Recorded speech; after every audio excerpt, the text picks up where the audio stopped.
And welcome back, you watching business lunch. آج ہم بات کر رہے ہیں اسپرٹ آف عید کے حوالے سے. We've been talking about the flood affectees throughout Ramzan. ہم نے ریویو کیا گورنمنٹ پالیسیز کو بھی، مختلف اینالسٹ کی، سول سوسائٹی کی آرا جانی کہ ان کے خیال میں یہ کتنا بڑا مسئلہ ہے. There is no denying it's a huge calamity, لیکن اس کو کوپ اپ کرنے کے لیے کیا اسٹریٹجیز ہونی چاہیے. ریہیبلیٹیشن یا ریکنسٹرکشن کی جب ہم بات کرتے ہیں، it was very interesting. Adeel and Shahzad, I would like your comments about it as well. کہ ہم بات کر رہے تھے کہ ٹھیک ہے جی، ہیومن کیٹاسٹرفی بہت بڑی ہے ہیومینیٹیرین گراؤنڈز پہ. Angelina Jolie was also here, so I was very inspired to read about all of it. لیکن جب ہم ریکنسٹرکشن کی یا ان لوگوں کو ریہیبلیٹیٹ کرنے کی بات کرتے ہیں، ان کا جو کرنٹ لائف اسٹائل تھا جس سے یہ ڈی اسٹیبل ہوئے ہیں، وہ کوئی اتنا شاندار تو تھا نہیں. اس کی تو ویسے ہی ایک بندہ جو آج اٹھ کے یہاں پہ آیا، اس نے ایک جھگی تھی یا ایک چھوٹا سا گھر تھا. And it should not take too much effort to rehabilitate him or her. But are we going to, آپ نے کیا آبزرو کیا، کیا گورنمنٹ ادارے یا جن لوگوں کے ساتھ کام کر رہے ہیں، ان کا خیال یہ ہے کہ ان کو باقاعدہ ماڈرن سوسائٹیز، ماڈرن ٹاؤنز بنا کے دیے جائیں گے؟ اس لیے ہم کہتے ہیں کہ جی 43 بلین کا ہمارا پرابلم ہے اور اب دیکھیں کیا ہوتا ہے، کیا کرنا چاہیے. دیکھیں، we are not the experts in this, but as an opinion, I think ہمارے one of our core team members Kabir puts it very nicely کہ ان لوگوں کو جو ہے نا بڑے بڑے شاندار گھر اور پکے پکے گھر نہیں چاہیے، ان کو اپنی مٹی چاہیے. ٹھیک ہے، بیکاز جو ان کے باپ دادا کی جس مٹی پہ وہ رہتے تھے اور جس زمین کا ٹکڑے پہ رہتے تھے، چاہے چھوٹا بڑا جو بھی تھا، ان کو وہ چاہیے. ان کو اگر آپ کراچی میں کہیں بھی لا کے آپ ان کو پکا سا گھر بھی دے دیں گے، وہ they will not be satisfied. They want to go back to their homeland, that small پی جو بھی جس طرح پہ رہتے تھے. So I think the bigger challenge right now is not to construct the house, but to make sure that the land is available to them. So وہاں سے واٹر ڈرین ہو جائے، چلا جائے، وہاں پہ ان کی فصلیں، ان کا چھوٹا موٹا جو بھی تھا، اگر ان کی جانور تھے ان کے اس طرح کچھ بھی کرتے، لائف اسٹاک جو بھی کام کرتے، try to get them back in that same environment first, and then try to give them that fancy shelter. Cultural shock ہی ان کے لیے بہت بڑا ہے کہ جی چھوٹا موٹا جو بھی تھا ایک گھر کا آرام تھا. Now they've been in the camps for over 4 weeks. So that is something we need to look at. ایک کالر ہیں جی ہمارے ساتھ، ریگولر کالر ہے ہمارے ڈاکٹر انور ظہیر، ان سے بات کرتے ہیں.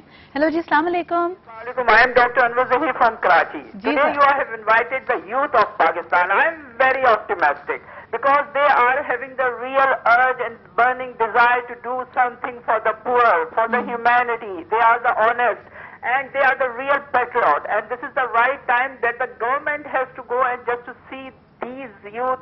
They are the role model for the Pakistan and the MNAs, MPs and senators just to go and have a look. بس میں ان دونوں کو کہہ رہی ہوں کہ یہ اگلے الیکشن میں آپ کو نظر آئیں گے، آپ نے ووٹ دینا ہے. میں آج آپ سے اور بھی عرض کر دوں کہ ایک چیز جو سب سے بڑی ہے کہ اب ہماری یوتھ کو اگر if you want to have some betterment, improvement in the institutions and for the Pakistan or just to go for the revolution, یہی یوتھ کس طرح لا سکتی ہے؟ وہ یہ ہو سکتا ہے کہ ہماری جو گورنمنٹ انسٹیٹیوٹس کے اندر سے جو جابس ایڈورٹائز ہوتی ہیں، they have to go and just to appear for the interview. کیونکہ جب یہ لوگ انسٹیٹیوشنس میں پہنچیں گے تو ایک انسٹیٹیوشن کے اندر ایک نکھار پیدا ہوگا. آئی ورک اے لاٹ. لیکن میں انہی لوگوں سے یہ کہوں گا کہ یہ لوگ آئیں. جب تک یہ لوگ گورنمنٹ انسٹیٹیوشنس میں نہیں آئیں گے اس وقت تک پاکستان. ڈاکٹر صاحب، very valid point you raise کہ جی انڈیویجول کیپیسٹیز میں نے بہت سارے ینگسٹر سے، پروفیشنل سے جب بات کی ہے تو وہ یہی کہتے ہیں جی ہم اپنے تئیں تو کام کریں گے، اپنا جہاں ہمارا کنٹرول ہے یا جہاں ہمیں ٹرانسپیرنسی اور کریڈیبلٹی کا پتہ ہے، لیکن یہ جو بڑے بڑے ادارے ہیں ان سے لوگ کتراتے ہیں. لیٹس فائنڈ آؤٹ کہ اس کی کیا وجہ ہے. شہزادہ جی، تھینک یو انور صاحب فار دیٹ کال. جی شہزاد، آپ کیا کہیں گے؟ آپ اگر یہ جو سب آج اکمپلش ماشاء اللہ کر پائے ہیں تھوڑا زیادہ لوگوں کی کولیبریشن سے، ڈو یو تھنک آپ اتنے انیبلڈ، اتنے امپاورڈ ہوتے اف یو ور کوئی سیٹ یا کوئی عہدہ یا کوئی ڈپارٹمنٹ آپ کے پاس ہوتا؟ اگر دیکھیں، میں اپنا اوپینین میں آپ سے یہ شیئر کرتا ہوں. اگر میں ہوتا نا شاید مجھے اس طرح سے اتنا ٹرسٹ لیول یا اتنی امداد میں نہیں سمجھتا مجھے ملتی. یعنی آپ سمجھتے ہیں کہ ٹرسٹ ڈیفیسٹ ہے؟ مطلب ٹرسٹ بہت ضروری ہے. کیونکہ دیکھیں ہمارے پاس بھی لوگ شروع میں آتے تھے، 2 دن وزٹ کرتے تھے، وہ ہمیں پیکنگ کرتے ہوئے ہمارا وے آف ورک دیکھتے تھے. اس کے بعد ان کا ٹرسٹ ایک مطلب ڈیولپ ہوتا تھا اور وہ پھر خود بھی ہماری ہیلپ کرتے تھے اور لوگوں کو بھی مطلب گیدر کر کے آئے ان کی ہیلپ کریں. مجھے ٹرسٹ ہے کہ لوگ صحیح کام کر رہے ہیں. دیکھیے، میں گورنمنٹ کو کہ بحث میں نہیں پڑھنا چاہتا کہ گورنمنٹ کی کیا ذمہ داری ہے، NGOs کی کیا ذمہ داری ہے. ہماری بھی ذمہ داری ہے. ہم یہ اس ملک میں رہتے ہیں، ہم اس ملک میں پیدا ہوئے ہیں. تو ہمیں اپنا قرض بھی اتارنا ہے. Absolutely. وہ بڑا زبردست آج کل وہ عاطف اسلم کا اور ان کا یہ ہے کہ اب خود کچھ کرنا پڑے گا. کب تک رونا روتے رہیں گے گورنمنٹ نہیں کر رہی. اور یہ پوری دنیا میں ماڈل ریوائز ہوا ہے. دنیا میں یعنی ہوتا ہے. ویلفیئر اسٹیٹس ٹھیک ہے جی, کچھ ہیں یو کے میں, آپ اور میں پیدا نہیں ہوئے, ہم نے تو یہیں رہنا ہے, تو یہاں پہ ہمیں خود ہی کچھ کرنا پڑے گا. And even in all the other countries, جو ڈیموکریٹک کنٹریز ہیں, پروگریسو اکانومیز ہیں, وہاں یہ کانسیپٹ ختم ہو گیا ہے کہ جی اب گورنمنٹ آپ کو شروع سے لے کے آخر تک آپ کی ہر چیز کر کے دے. لیکن عدیل مجھے یہ بتائیں کہ یو ورک وتھ پیپل, آپ لوگوں نے جس وقت یہ کیمپین سٹارٹ کی تھی, جس وقت یہ کام سٹارٹ ہوا تھا, the flood had only hit the northern areas of Punjab. You have literally seen the progression of it come down to Sindh. اور اب I'm sure کہ کیونکہ مسئلہ گھر کے اتنا قریب پہنچ گیا, آج جو آپ عیدی ان اے باکس کا کانسیپٹ یا جو لاسٹ ڈیز میں آپ کی ریلیف جاری ہوگی, they were going to places closer to home. جو ایک ہم بار بار بات سنتے ہیں کہ things were not managed well. 4 ہفتے کا آپ کے پاس بفر تھا before the flood hit Sindh. کیا آپ کو لگتا ہے کہ چیزیں بہتر طور پہ مینج ہو سکتی تھیں؟ اس کا جو ڈیزاسٹر کا اسکیل ہے اس کو کسی طرح کم کیا جا سکتا تھا؟ یقیناً. اور اس میں امپورٹنٹ چیز یہ ہے کہ دیکھیں, چاہے وہ کرکٹ ہو, چاہے وہ فلڈ ہو, چاہے وہ کوئی بھی اور چیز ہو, everything is mismanaged. تو پاکستان کا ہمیشہ سے ہم یہ کہتے ہیں ٹیلنٹ کی کمی نہیں ہے.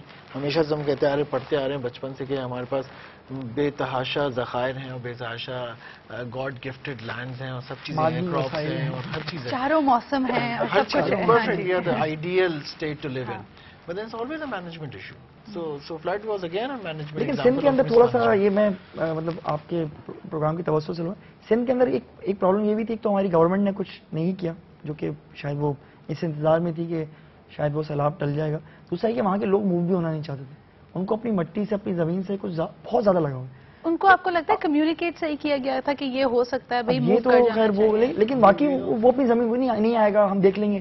کراچی میں کیا ہوا تھا, جب کراچی میں طوفان کا وہ تھا تو لوگوں نے اپنے گھر نہیں چھوڑے تھے. سی یو پہ بھی لوگ اس وقت بھی رہ رہے تھے جب کہ صبح 11 بجے ٹکرائے گا, پھر 12 بجے ٹکرائے گا, پھر 1 بجے ٹکرائے گا, لوگوں نے اپنے گھر نہیں چھوڑے تھے. ہمارے یہاں جو کنسرن ڈپارٹمنٹس ہوتے ہیں ان کے علاوہ ہر کوئی مانیٹرنگ پہ لگ جاتا ہے پھر اس کی کہ اچھا دیکھیں تو صحیح کہاں یہ ہے کہ سندھ میں یہ بھی ہوا اس وجہ سے, جس کو بہت سارے جو انڈیپینڈنٹ یا دوسری جو ریسرچ جو بھی اب ہو رہی ہے کہ یہ کیوں ہوا تھا, کس کی وجہ, اس میں زیادہ تر ایک فیکٹر یہ بھی ہے کہ لوگوں نے اپنے گھر نہیں چھوڑے تھے. And how are your own strategies devised? یعنی شروع میں آپ نے جیسے کہا کہ کام جب شروع ہوا ہوگا obviously you needed to send in relief goods, کہ جی پہلے ریڈی ٹو کوک چیزیں, ریڈی ٹو ایٹ چیزیں آپ کو فوراً جائیں, نیوٹریشن پہنچے, ہو سکتا ہے people are still stuck in areas. لیکن اس کے بعد جب آہستہ آہستہ people were settled in the relief camps, did you start revising the contents of this box? No, actually we were working on a very, very simple strategy.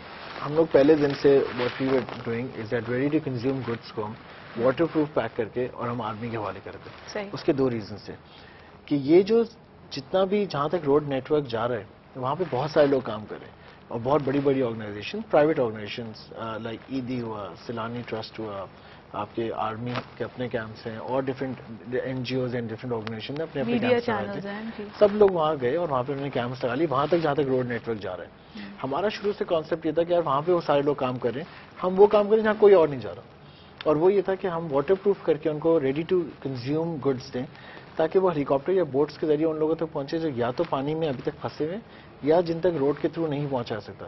So the helicopter and the boat network is with the army. So that was the basic reason of choosing to work with Army, apart from the trust factor that we had. اور اب کیا scenario ہے, یعنی when do you think کہ یہ جتنے flood affectees سے 2 کروڑ 1.5 کروڑ کا نمبر جو دیا جا رہا ہے یہ سب at least waterborne areas سے نکال لیے گئے تھے, ریسکیو آپ کے خیال میں اب ختم ہو چکا ہے؟ We are in touch with all 3 provinces میں آرمی سورسز کے ساتھ. پشاور میں